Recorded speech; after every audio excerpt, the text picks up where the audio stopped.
is our first session actually on water. Yesterday was very, very windy and the kids couldn't go out. Okay.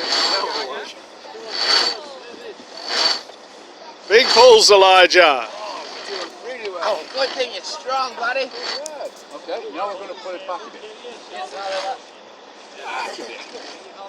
Back a bit and down. That's it. Take up the slack back there on the...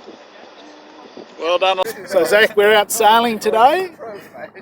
Yeah, you enjoying it? Yeah. Do you know what we just did when we turned the boat around? Do you know what that's called?